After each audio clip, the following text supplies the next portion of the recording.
Sports have been a major factor in many citizens' lives across the United States. Whether being a diehard sports fan or an athlete, sports have been a very popular form of entertainment for many years. High school athletes in particular are greatly affected by participating in sports. They hope that one day all the hours of practice, hard work, and physical pain they've endured will pay off, providing them with the opportunity to become a professional athlete. Because many high school athletes feel the increasing pressure to succeed and become professional athletes, they turn to performance-enhancing drugs such as steroids to help improve their athletic ability. Steroid use among high school athletes is growing. It's imperative that schools require high school athletes to take mandatory drug tests and steroid prevention programs. Today I'm going to talk to you guys about the rise of steroid use and the problems associated with taking them, why there's been an increase of steroid use, and what can be done to help solve this problem. First, let's talk about the rise of steroid use and the problems that high school athletes face when abusing them. According to a May 2009 report by the Center for Disease Control and Addiction, more than 6%, or at least 1 million U.S. students, said they had taken steroids for at least one cycle, which is 6 to 8 weeks. Furthermore, a study by the National Institute of Drug Abuse shows that from the period of 2003 to 2009, steroid use among high school athletes nearly doubled. A major concern with steroids would be the undeniable health risks. They can produce many undesirable side effects. Author of the Supreme Court Yearbook in CQ Sports Drug Research, Ken Jost, has found some are purely cosmetic, like acne, as you can see here, and increased body hair. Others are pretty serious, like increased cholesterol, stunted growth in teens. You see the bones here, shrunken testicles for men, and then in women, usually they can develop a deeper voice or enlarged clitoris.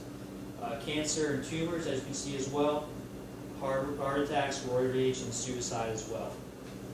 For the U.S. Drug Enforcement's research, in an article titled, "I Lost My Son to Steroids," the most serious conditions affecting high school athletes would be suicide. There have been several cases in which athletes have committed suicide because of using steroids, and teens are actually at a greater risk from the drug. Trevor Butterworth, writer for Forbes magazine, said in his article, "Don't juice. Teens are particularly at risk because of the pattern of cycling on and off these drugs, messes with their hormone levels, leading to mood swings, severe depression, and then suicide." For example, Raul Garibaldi, a former baseball player, shot himself with a stolen gun after failing to receive any offers to play college baseball. Garibaldi had been using illegal steroids purchased in Mexico for about 4 years in order to increase in size and strength. Next, we'll hear about how the change of our culture has caused the steroids use to increase.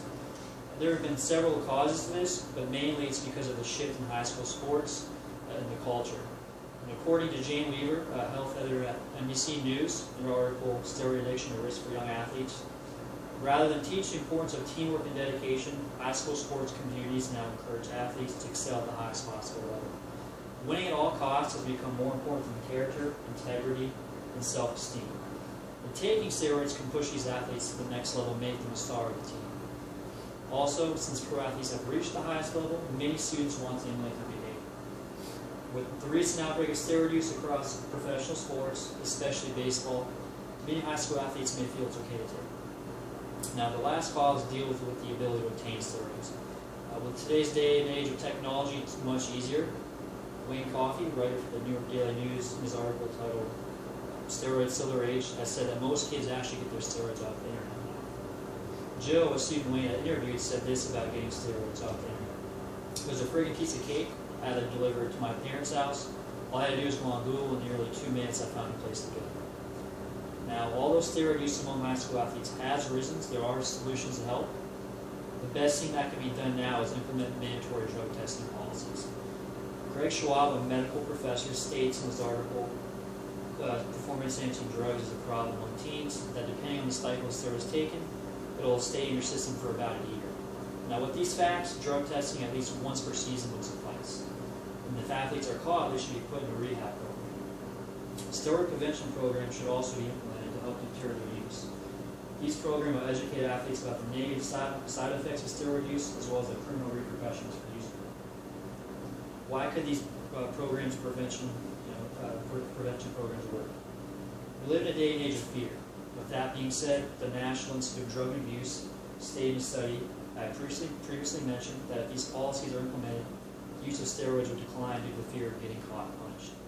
It would also identify students who are abusing them, which in turn allows the appropriate interventions and treatments to be implemented. In summary, as I've shown, steroid use among high school athletes is on the rise. It has doubled while bringing undeniable health risks, and also the change of high school sports culture, as well as the emulation of professional athletes. The easiest to contain them has caused that to rise. The education of steroid use and drug testing will help reduce the increase we have seen in the last few years. The oncoming of steroid abuse may see a drastic decline, and with this decline of steroid use also comes the prolonging of precious lives. Regardless of who you are, no one should have to suffer from the downfall of a loved one due to steroid abuse. So these policies should be implemented. You all can help take action by spreading what you have learned here today. And remember, knowledge is power.